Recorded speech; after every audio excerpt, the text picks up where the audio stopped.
Assalamualaikum warahmatullahi wabarakatuh. Halo sahabat muslim, selamat datang di Hikayah Channel. Hari ini kita akan menyelami kehidupan luar biasa dari salah satu tokoh yang paling dihormati dalam sejarah Islam, yakni Imam Ali Zainal Abidin bin Husain bin Ali bin Abi Thalib, seorang yang penuh dengan ketakwaan, kebijaksanaan, dan belas kasih. Beliau adalah cicit dari Nabi Muhammad SAW yang kita cintai. Mari kita telusuri kisahnya yang mengagumkan dan warisan yang ditinggalkannya. Yuk simak video berikut ini. Imam Ali Zainal Abidin, yang juga dikenal sebagai Zainul Abidin, yang berarti perhiasan bagi para ahli ibadah, memang merupakan keturunan langsung dari Nabi Muhammad SAW. Kisahnya dimulai dengan babak yang mengharukan selama penaklukan Muslim, di mana putri-putri bangsawan Persia, Yazdegerdapa, menjadi tawanan perang. Ketika mereka dibawa ke Madinah, Khalifah Umar bin Khattab bingung tentang nasib mereka. Wanita-wanita ini, karena kelahiran mereka yang mulia, pantas mendapatkan penghormatan, lalu disarankan agar tebusan mereka ditetapkan tinggi,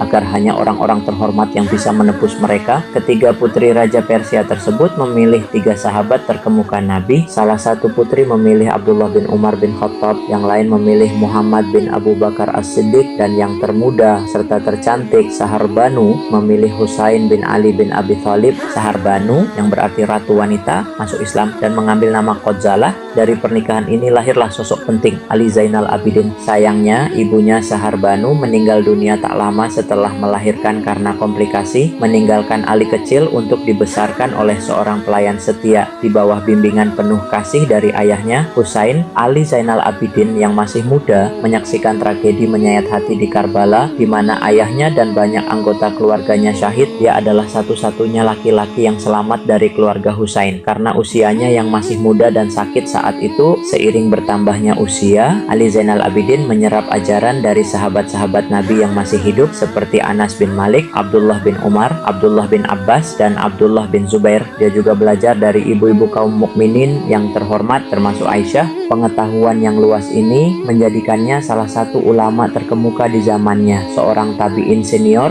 hidupnya di Madinah adalah bukti dari ketakwaan dan kerendahan hatinya. Ali Zainal Abidin dikenal karena ibadahnya yang mendalam, seringkali sholat di tempat-tempat yang tersembunyi di Ka'bah dan menghabiskan waktu berjam-jam dalam ibadah. Lututnya dikatakan menjadi kapalan karena sujud yang panjang, sehingga dia mendapat julukan As-Sajjad, yang berarti orang yang sering bersujud. Meskipun berasal dari keturunan yang mulia dan memiliki keimanan yang mendalam, Ali Zainal Abidin menjalani kehidupan yang penuh kerendahan hati. Suatu kali Imam Tawus bin Kaisan menyaksikan beliau sedang sholat dan menangis di Ka'bah, takut bahwa dia mungkin tidak layak mendapatkan rahmat Allah meskipun ibadahnya yang luar biasa. Kerendahan hati dan ketakutan kepada Allah ini adalah inti dari karakternya. Meskipun menghadapi tantangan dari pemerintahan Umayyah, karakter Imam Ali Zainal Abidin tetap bersinar. Suatu kali Khalifah Hisham bin Abdul Malik saat haji menyaksikan betapa besar penghormatan orang-orang kepada Ali Zainal Abidin karena mereka memberi jalan kepadanya untuk mencium Hajar Aswad.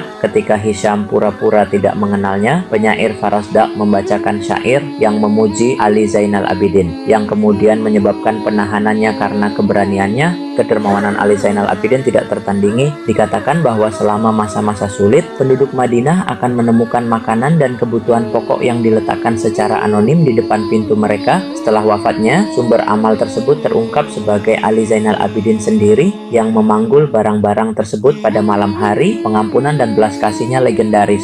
Suatu ketika, seorang pemuda menghina beliau di depan umum. Ali Zainal Abidin tidak membalas, malah mengundang pemuda tersebut ke rumahnya, memberikan pakaian dan uang, serta berbicara dengan lembut sehingga pemuda tersebut merasa sangat malu. Budak-budaknya juga menyaksikan kemuliaannya. Suatu saat, seorang pelayan yang terlambat pulang dari tugas mendapat teguran lembut dari Ali Zainal Abidin yang memintanya untuk berdoa bagi ampunan di Masjid Nabawi dan kemudian membebaskannya. Spiritualitas mendalam Ali Zainal Abidin juga terwujud dalam cara yang ajaib. Imam Tawus pernah menceritakan bagaimana dia melihat makanan turun dari langit sebagai jawaban atas doa Ali Zainal Abidin. sebuah bukti dari hubungan dekatnya dengan Allah. Sayangnya, hidupnya berakhir lebih awal, diduga karena diracun. Meskipun rincian pastinya tidak jelas, yang jelas adalah dampak mendalam yang beliau tinggalkan pada hati orang-orang yang mengenalnya. Imam Ali Zainal Abidin bin Husain bin Ali bin Abi Thalib, seorang teladan ketakwaan, belas kasih, dan kerendahan hati, terus menginspirasi banyak umat muslim hingga hari ini. Warisannya sebagai pilar ibadah dan teladan kebajikan tetap terukir dalam sejarah Islam. Semoga Allah Subhanahu wa Ta'ala memberkati beliau dan memberikan kita kemampuan untuk mengikuti jejaknya yang luar biasa. Jangan lupa like, share, dan subscribe untuk kisah-kisah inspiratif lainnya. Sampai jumpa di episode berikutnya. Wassalamualaikum warahmatullahi wabarakatuh.